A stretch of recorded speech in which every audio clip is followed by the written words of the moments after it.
विष्णू गायकवाड आजच्या कार्यक्रमाचे अध्यक्ष आणि प्रमुख पाहुणे इथे उपस्थित विद्यार्थी बालमित्रांनो, आज 3 जानेवारी क्रांतीज्योती सावित्रीबाई फुले यांची जयंती।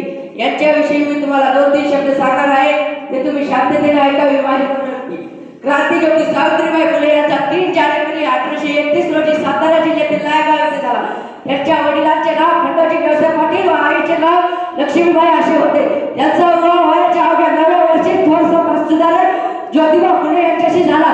विवाहानंतर ज्योतिबा फुलेंनी त्यांना लिहायला वाचायला शिकवले व क्रांतीज्योती सावित्रीबाई फुले आणि थोर समाज सुधारक ज्योतिबा फुले यांनी पुणे जिल्ह्यातील भिडेवाडा येथे 1 जानेवारी 1848 रोजी पहिली मुलीची शाळा काढली व क्रांतीज्योती सावित्रीबाई फुले यांना भारताच्या पहिल्या महिला शिक्षिका आणि मुख्याध्यापिका होण्याचा मान त्यांना मिळाला।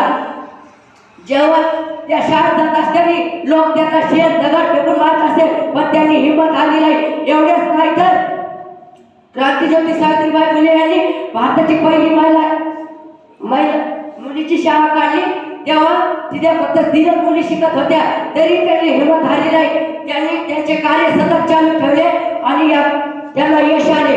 याही नंतर पहिल्या काळामध्ये स्त्री पुरुष भेदभाव, जाती भेदभावामध्ये महापुरुषांनी व महिलांनी जाती भेदभाव केला नाही। क्रांतीज्योती सावित्रीबाई फुले यांनी फक्त माळी समाजाच्या मुलीसाठी शिक्षणाचा हक्क मिळवून दिला नाही, तर इतर समाजाच्या मुलीसाठी शिक्षणाचा हक्क मिळवून दिला। डॉक्टर बाबासाहेब आंबेडकरांनी फक्त बौद्ध समाजासाठी संविधान लिहिले नाही, तर इतर समाजासाठी संविधान लिहिले।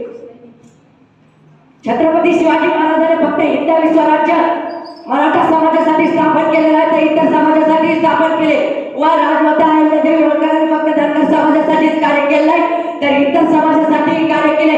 एवढेच नाही तर या महापुरुषांनी जाती भेदभाव केला नाही, स्त्री भेदभाव केला नाही, स्त्री पुरुष भेदभाव केले। तुम्हाला सांगायचे जर झाले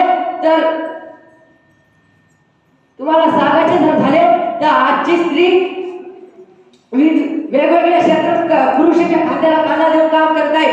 डॉक्टर, इंजिनियर, IPS, कलेक्टर या पदावर सुद्धा मुलगी जाऊन राजकारणात का फक्त देशाच्या सीमेवर जाऊन सुद्धा मुलगी कार्यरत आहे, लढत आहे व प्रधानमंत्री, राष्ट्रपती, उपराष्ट्रपती यांच्या पदावर सुद्धा मुली कार्यरत आहे। जर क्रांतीज्योती सावित्रीबाई फुले यांनी मुलीला शिक्षणाचा हक्क मिळवून दिला नसता, तर मुलगी आजही चूल आणि मूलच करत राहिली असती। धन्यवाद।